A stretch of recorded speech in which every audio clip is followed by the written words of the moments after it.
ഇടിമിന്നലിനെക്കുറിച്ച് നിങ്ങളറിയാത്ത 5 കാര്യങ്ങൾ. ഒരു ഇടിമിന്നലിന്റെ ചൂട് സൂര്യന്റെ ഉപരിതലത്തേക്കാൾ 5 മടങ്ങ് കൂടുതലാണ്.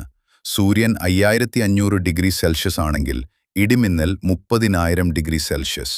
ഒരു നിമിഷം മാത്രം നിൽക്കും, പക്ഷെ അത്രയും ശക്തിയുള്ളതാണ്. ഭൂമിയിൽ ഓരോ നിമിഷവും 100 ഇടിമിന്നലുകൾ പതിക്കുന്നു. ഒരു ദിവസം 80 ലക്ഷത്തിലധികം. നമ്മളിവിടെ ഇരിക്കുമ്പോഴും ഭൂമിയുടെ ഒരു ഭാഗത്ത് ഇടിമിന്നലുണ്ടാകുന്നുണ്ട്.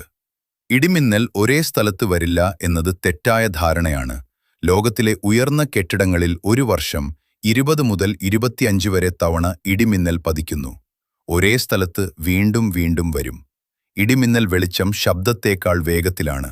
അതുകൊണ്ടാണ് മിന്നൽ ആദ്യം കാണുന്നത്, ഇടി പിന്നെ കേൾക്കുന്നത്. ഇത് നിങ്ങൾ ശ്രദ്ധിച്ചിട്ടുണ്ടോ? ഇടിമിന്നൽ ഏറ്റ് രക്ഷപ്പെട്ടവരുടെ ശരീരത്തിൽ വിചിത്രമായ അടയാളങ്ങളുണ്ടാകുന്നു.